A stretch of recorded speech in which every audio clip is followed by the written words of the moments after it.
বিশ্ব যোগা দিবসের মূল লক্ষ্য হল যোগব্যায়ামের উপকারিতা সম্পর্কে বিশ্বব্যাপী সচেতনতা বৃদ্ধি করা এবং শারীরিক ও মানসিক স্বাস্থ্যের উন্নতি করা। এই দিনটি মানুষকে যোগব্যায়ামের মাধ্যমে জীবনের মান উন্নত করার সুযোগ করে দেয়। 21শে জুন বিশ্বব্যাপী যোগা দিবস পালিত হয়, যা যোগব্যায়ামের ঐতিহ্য এবং উপকারিতা তুলে ধরে মানুষকে একটি সুস্থ ও সুষম জীবনযাপনের জন্য উদ্বুদ্ধ করে। সেদিকে লক্ষ্য রেখেই আগামী 21শে জুন 10ম বিশ্ব যোগা দিবসকে কেন্দ্র করে আয়ুষ মিশন ও পশ্চিম জেলা যোগা অ্যাসোসিয়েশনের যৌথ উদ্যোগে বৃহস্পতিবার মেলান মাঠ স্থিত এগিয়ে চলো সংঘের সামনে থেকে অনুষ্ঠিত হয় এক র্যালি।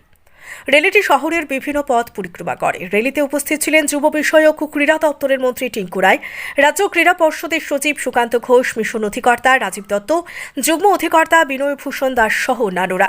এদের রাজ্য সরকারের যুব বিষয়ক ও ক্রীড়া দপ্তরের মন্ত্রী টিঙ্কু রায় বক্তব্য রাখতে গিয়ে যোগা দিবসকে কেন্দ্র করে প্রধানমন্ত্রী নরেন্দ্র মোদীর চিন্তাধারা তুলে ধরেন। তিনি জানান, বিশ্ব যোগা দিবসে ভারতের প্রধানমন্ত্রী নরেন্দ্র মোদী সাধারণত যোগব্যায়ামের গুরুত্ব উপকারিতা তুলে ধরেন। প্রধানমন্ত্রী প্রায়শই যোগব্যায়ামকে শারীরিক মানসিক সুস্থতার এক গুরুত্বপূর্ণ উপায় হিসেবে উল্লেখ করেন, কেননা যোগব্যায়াম জীবনের একটি সম্পূর্ণ উপায়, যা শারীরিক, মানসিক এবং আধ্যাত্মিক উন্নতির জন্য গুরুত্বপূর্ণ।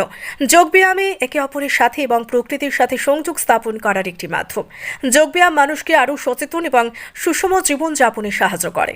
এছাড়া বিশ্বব্যাপী যোগা দিবস পালনের মাধ্যমে বিভিন্ন সংস্কৃতির মানুষের মধ্যে ঐক্য এবং শান্তির বার্তা ছড়িয়ে দেওয়া সম্ভব বলে বার্তা দিয়েছেন প্রধানমন্ত্রী।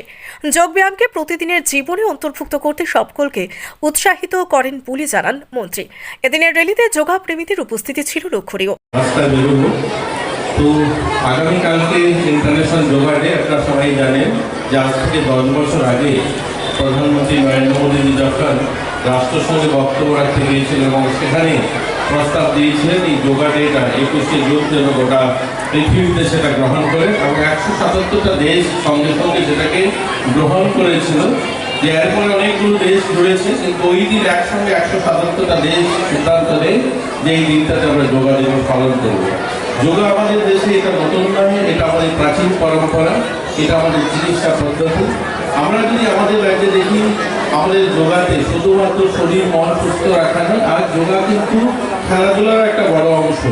আমরা কিছুদিন আগে উত্তর পূর্বাঞ্চল একটা স্পোর্টস ইভেন্ট হয়, যেখানে প্রায় 200টা ইউনিভার্সিটি গোটা দেশ থেকে সামিল হয়েছে আসামি গুয়াহাটিতে। তার একটা খেলা আমাদের এখানে হয় যোগাটা, এবং এই যোগাতে যে সমস্ত ইউনিভার্সিটি গোটা দেশ থেকে সামিল হয়েছিল, আমরা দ্বিতীয় স্থানে এসেছি। আমাদের রাজ্যের ছেলেমেয়েরা ছোট যারা আছে এখানে, যারা যোগার সঙ্গে যুক্ত, সবাই জানে যে ভারতের প্রথম যে 1-2টা রাজ্য যোগাতে, সেটা কিন্তু আমাদের ত্রিপুরাও তার মধ্যে একটা অন্যতম রাজ্য।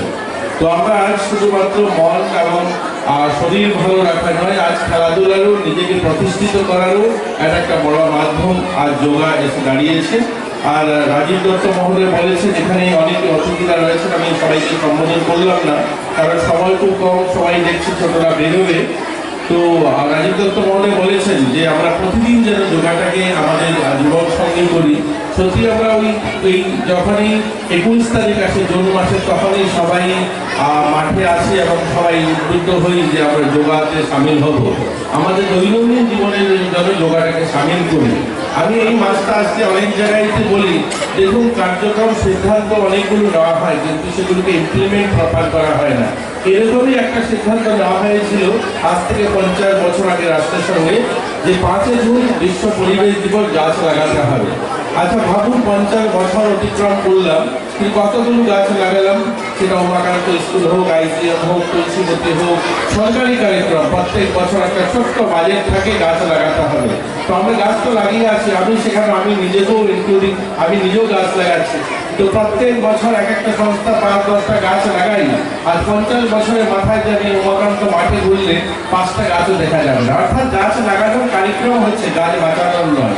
এরকমই আমরা 21শে জুন আমরা যোগা দিবস পালন করছি, কিন্তু দৈনন্দিন জীবনে যোগাটাকে সামিল করছি না।